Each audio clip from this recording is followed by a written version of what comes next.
En el estudio Despierta tenemos mesa política, está Gabriel Guerra, está también Roy Campos, muchísimas gracias. Paco Calderón, qué gusto tenerte, muy buenos días, ¿cómo están, señores? Querido Carlos, ¿cómo amanecen? Muy buenos días. Buenos días. A ver, ¿qué les parece así de saque? Muy abierta la pregunta, lo que ha sucedido con el fiscal de la FEPADE, con Santiago Nieto, ¿debe ser reinstalado, debe permanecer fuera? ¿Cómo lo ves, Paco Calderón? Pues solamente hay dos posibilidades, o la oposición tiene razón o el gobierno tiene razón. Si la oposición tiene razón, estamos ante un asunto gordo que le pegue en la línea de flotación a la campaña del PRI para el próximo año. Ahora, si el gobierno tiene razón y es que este señor violó un código de ética, pues lo único que demuestra es que este gobierno tiene un pésimo timing político, porque lo único que hace es desatar el sospechosismo. Con los elementos a la mano, Paco, con lo que has visto, con las entrevistas que se han dado, con los comentarios, ¿a cuál de las dos te inclinas tú? Es que ambos argumentos tienen un punto de razón. ¿Los dos dicen verdades y los dos dicen mentiras? Esa es la política. ¿Cómo lo ves tú? Imposible no sospechar fondo electoral, imposible por el timing. Pero a ver, el acusador, la Procuraduría te está diciendo, violé el debido proceso en una acusación que yo llevaba. Ya no se requiere que el defensor vaya a un juez.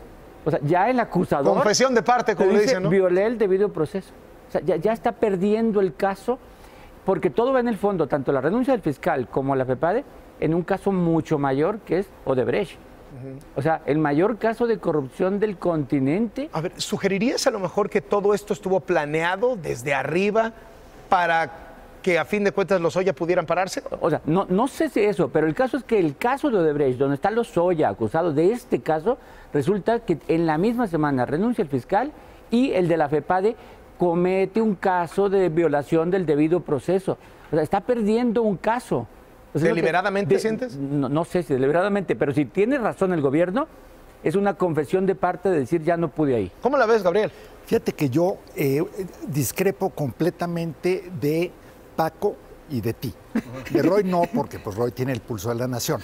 Pero a ver, yo creo que hay una tercera posibilidad, Paco, que es que ni el gobierno ni la oposición tengan la razón.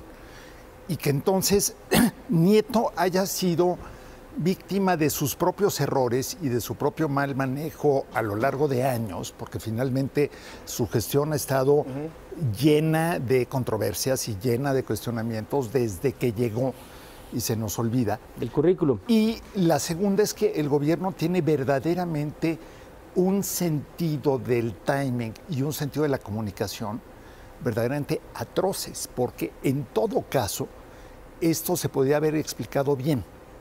Yo no sé quién tenga la razón o quién no la tenga. No sé si las faltas de Nieto daban para cesarlo de una manera tan fulminante y tan absoluta. Yo la verdad es que no conocía el código de conducta de la PGR. No sabía inclusive que lo había. Bueno, lo hay. Así que tú digas cómo se practica. Sí, qué bárbaro. A nivel de barandilla, qué bárbaro. ¿Cómo se fijan en la ética? La CNDH ya prohibió que se le lean en voz alta a los reclusos porque se considera tortura. Bueno, entonces eso, pues, la verdad es muy cuestionable, pero el momento es pésimo, la explicación es muy mala y finalmente, para colmo, se presta a todo tipo de interpretaciones. Se me olvidó preguntarte, Roy, ¿tú crees que debe ser reinstalado o no? Yo creo que no. Que no. A ver, primero porque si cualquier caso ya se volvió un fiscal incómodo. Imagínate que lo reinstalan. Cualquier decisión que tome de hoy en adelante va a sonar como que es un premio a los que me reinstalaron o un castigo a los que votaron en contra. Ya está de origen descalificadas sus decisiones. Gabriel. Yo creo que ya quedó completamente contaminado el cargo y él. Entonces yo creo que no, en un principio pensé que sí, tal vez, si hubiera sido muy rápido, ahorita ya se volvió un tema contencioso. ¿Tú qué dices, Paco? Lo que decía Carlos Marín, imposible la habéis dejado para vos y para mí, porque el que pongan va a ser siempre un fiscal a modo. El que quede. El que quede, o para la oposición o para el gobierno. Salvo que sea de consenso. Bueno, si encuentran un consenso, yo les doy un premio. Hay forma, ¿no? Que el PRI ceda a la oposición una terna, pongan una terna y yo elijo a alguien de la terna. No, lo que resulta chistoso es que ahora los que antes lo denunciaban como ser un fiscal a modo del gobierno, ahora son los que piden que lo reinstalen. Es que ese es justo el tema, la retórica es doble por todos lados, entonces quienes lo pusieron después lo denunciaron y ahora lo defienden, quienes pensaban que era incómodo desde el principio, ahora resulta Bueno, que... pues ahora está pasando hasta en la PGR, ¿no? Hasta sí, con el claro. asunto de Raúl Cervantes. Bueno, pero lo que es fantástico, y cuando digo fantástico no digo maravilloso, digo de fantasía, es, a ver, en un país en el que todos sabemos que el gran tema es el Estado de Derecho y la impunidad, no hay fiscal general, no hay Fiscal anticorrupción. anticorrupción, no hay fiscal electoral. Dime el procurador. Bueno, ni procurador, o sea, ya lo único que falta es que desmanden a la policía judicial, ¿no? O sea, es verdaderamente de risa que la principal prioridad de este país esté vacante. ¿Eso qué te dice, Roy Campos? Que estamos en el proceso electoral 2018. O sea, que cuando el presupuesto es parte de la discusión rumbo al 2018, los fiscales, la anticorrupción, todo es parte del 2018. Que la oposición defienda al de la FEPADE solo para meter un conflicto 2018 y exhibir al PRI. Todo lo que pase hoy es campaña 2018. Pero se puso a pechito el gobierno. Sí, y total. estarás de acuerdo. A ver, me muevo a otro asunto que también tiene que ver con el 18, el PT. Desde hace 20 años es el mismo dirigente, Alberto Anaya, y ahora se denuncia que su esposa ha recibido 100 millones de pesos de una transferencia a sus cuentas por parte del gobierno de Nuevo León a propósito de unos centros de desarrollo infantil, unos CENDIS que tiene. ¿Qué te dice eso? Al primero, los que lo defienden es absurdo. El coraje de la ciudadanía es justo por este tipo de moches, porque son moches. A ver, dinero del erario se lo dio el partido político para que el partido político atiende a sus simpatizantes. O sea, todo es un moche a un partido político. El ciudadano está enojado con eso, pero lo defiendo porque no atacan a otros partidos. ¿Por qué solo al PT? Porque es un asunto político. O sea, la defensa es casi de usos y costumbres. Es déjenlo porque así ha sido siempre. O sea, casi de usos y costumbres. Sí. Para la diferencia entre Karim Macías y esta señora, ¿no? Y además, resulta chistoso que sea el que siempre ha atacado al innombrable, el que ahora salga a defender una criatura del innombrable como es el PT. Sí, el PT fue fundado en la época de Carlos Salinas de Gortari. Para atacar al PRD. Para atacar al PRD, quitarle y ahora votos. López Obrador lo defiende. A ver, frente a esta denuncia, creo que hay consenso. Todos sabemos que el PT ha hecho esto muchas veces, siempre. Es un poco uno de esos Usos y partidos costumbres. impresentables, ¿no? Estamos en eso, ¿de Sí. acuerdo? ¿O alguien va a salir a defender la trayectoria del PT? Pero cuando dices uno de esos, te refieres a uno de De todos varios, esos. sí, ¿no? de muchos De partidos. todos Es esos. que el verdadero escándalo es que sigan existiendo esos partidos chatarra, que son empresas privadas que viven de chupar la teta del erario, y la gente sigue ahí. Y los otros partidos, en lugar de denunciarlos y borrarlos y quitarlos, lo que hacen es siempre echarles un salvavidas porque eso me puede Esos, generar los votos. famosos 2 puntitos, 3 puntitos. Pasó en 2015, Pero- el PT Claro, había perdido el bueno, ha registro pasado siempre. y la elección extraordinaria del Distrito 1 de Aguascalientes Bueno, pasó se al lo- 301. Con una centésima alcanzó a tener registro. Que es la magia de los tribunales electorales en México, porque de repente, ¡plac!, el gasto excesivo en Coahuila ¡fum!, disminuyó súbitamente hasta quedar en el margen de lo No, aceptable. Fíjate que normalmente se dice que para ser magistrado del Tribunal Electoral te piden ser abogado. Yo creo que ya te tienen que pedir ser matemático. Matemático. Porque fundamentalmente se dedican a borrar cuentas, ¿no? Bueno, y filósofo también, porque tienes que tener el sentido de la ética y de la lógica, que no siempre tienen. A Pero ver. yo nada más, en el tema del PT, una cosa muy rápido. ¿Quién le dio el dinero? Porque lo Nuevo señalaste León. en tu comentario. No, el Bronco, según El eso. Bronco. Entonces, aquí yo creo que también tenemos que estar cuestionando al Bronco, a menos que él piense que el PT es un educador de niños. Lo cual, bueno, puede ser, ¿no? En el maoísmo. Al estilo norcoreano. Exacto. Bueno, a ver, la reacción de López Obrador, porque esto es lo que vuelve al asunto sabroso. López Obrador tenía de dos: condenarlo, distanciarse, separarse, romper su alianza con el PT de cara al 2018 frente a esta otra más de las flagrantes actuaciones del PT, o defenderlo. Y opta por defenderlo. Dice, están persiguiendo políticamente al PT, lo están persiguiendo porque se alió con nosotros en la elección del Estado de México y vamos a defender al PT. ¿Esa reacción es inteligente, es buena estrategia? Es buena estrategia. Él ya juega en el antisistema, está blindado en ese sentido, nadie lo acusa a él de corrupto. O sea, nadie piensa que al ser corrupto el PT, él es corrupto también. Juega en el antisistema y no va a perder un aliado. Ese puntito, eso medio puntito que le pueda dar, puede ser definitivo. Nadie piensa eso, perdón, yo ahí discrepo. Sobre López Obrador, a ver, no Perdón, es la misma cosa, ¿no? Si vienes y te hincas ante el Mesías, entonces todos tus pecados son perdonados, pero la gente está harta de ese tipo de partidos. Y además, tu misma encuesta demuestra que el PT no le aporta nada a López Obrador. Muy poco. Muy poco. Es decir, López Obrador lo que debería decir, no, perdón, esa es tu bronca, maestro. Ahí lidia como puedas. Pero creo que estamos viviendo momentos diferentes. Amanecieron hoy muy serios y solemnes mis amigos.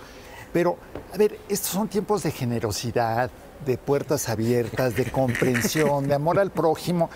Y a ver, preséntenme a un candidato o precandidato a, ¿no?, incluido precandidata o candidata a la presidencia, que ahorita esté rechazando algún apoyo de alguien. Todo el mundo está en plan de, vengan a mí. ¿Por qué? Porque cada voto y cada firma cuenta, sobre todo cuando la app del INE no sirve. Pero a ver, López Obrador se ha tratado de presentar como este adalid anticorrupción. Sí. Sistemáticamente, si bien a él en lo particular no se le ha encontrado nada, pues prácticamente a todo su círculo cercano le han sacado cochinada y media. ¿No crees que ese famoso teflón del que se hablaba, pues ya está medio raspado? Fíjate que yo creo que en el caso de López Obrador ya tiene muy definido cuál es su clientela y cuál es su anticlientela. Su clientela le va a creer y le va a comprar todo. Y cree... ¿Y con eso le da para ganar una elección presidencial? Con eso le da para ¿Con pelearla. mantenerse? Mira, en una elección en la que vas a tener por lo menos 4 candidatos y posiblemente 5 más o menos fuertes y representativos.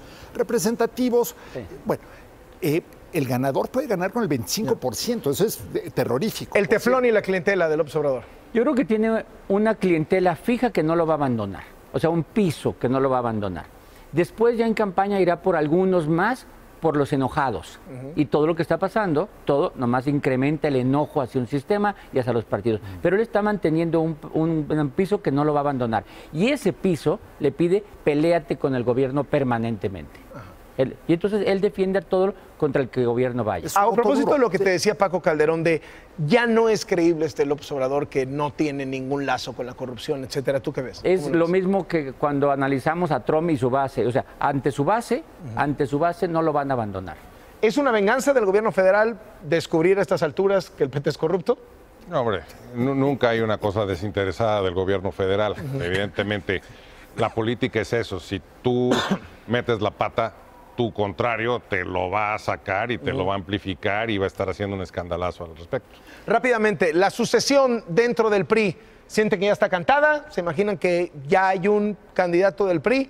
¿Por qué llama tanto la atención si aparece tan abajo en las encuestas? Hay una fascinación por este tema del tapado, ¿no? No, eso siempre pasa en la política, es decir, el partido tiene que ver siempre con quién queda bien, o con su base dura o agarrar a los indecisos. Entonces tú tienes que el candidato que tiene más posibilidades de jalar indecisos, más ahora que el PAN se ha fagocitado, es Mid. Pero los priistas, según tu encuesta, lo que dicen es yo quiero Osorio Chong, que es verdaderamente veneno para jalar a cualquier indeciso hacia el PRI. Sí. ¿Crees que el presidente ya tomó la decisión? Yo creo que ya la tiene, pero yo está haciendo sus cálculos y ver si le salen los números. ¿Quién crees que va a ser? Pues mira, si yo fuera el presidente, yo diría que Mid, pero el presidente no tiene eres. que ver, no lo soy, gracias a Dios. Todavía. Y además, yo toco madera. No hay madera aquí, oye. Aquí. El punto es, si sale Chong para darle gusto a los priistas, que el presidente siempre tiene que ver, tengo que darle gusto a mi partido, es veneno para cualquier campaña. ¿Ya tomó la decisión el presidente? Yo creo que ya tiene una disyuntiva. Yo creo que ya ha ido depurando y ahorita yo nada más está en la disyuntiva de justo. O hago caso a los priistas o me abro. O sea, es decir, me olvido un poco de la base, no me da para ganar con la base y me abro. Esa es la disyuntiva. Si se abre, va por Mid, ¿no? Y si no, es Osorio. Yo creo que en esa disyuntiva en este momento ¿Sientes que Nuño, Narro, etcétera? están como tercera opción en lugar de Mid, no en lugar de Osorio.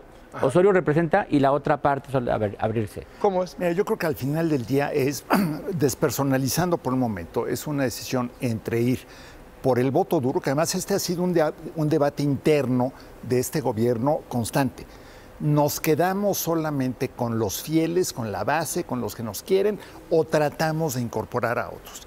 Y hay quienes han pensado todo este tiempo que pueden gobernar con su cachito, con su tercera parte, que además es una tercera parte que ya se volvió la cuarta. El que elija no inicia en primer lugar. No. O sea, ese es el problema, Bueno, no tiene un inicio de ganador. Un poco es a lo que apuntaba Carlos, es una joya que haya tanta atención sobre el destape del PRI cuando el PRI va en tercer lugar en estos momentos. Pero también seamos honestos, el PRI tiene un piso electoral también que le garantiza casi a quien sea un 18-20%. Ser jugador. Entonces, a partir de ahí Todos tienen un piso que les sumar o no. garantiza, pero la cosa es, a partir de ese piso, ¿qué ganan? Exactamente. Gracias a los Ahí tres está por la ecuación. acompañarnos esta mañana en Despierta. Paco Calderón, Roy Campos, Gabriel Guerra. Gracias, Muy buenos Carlos. días.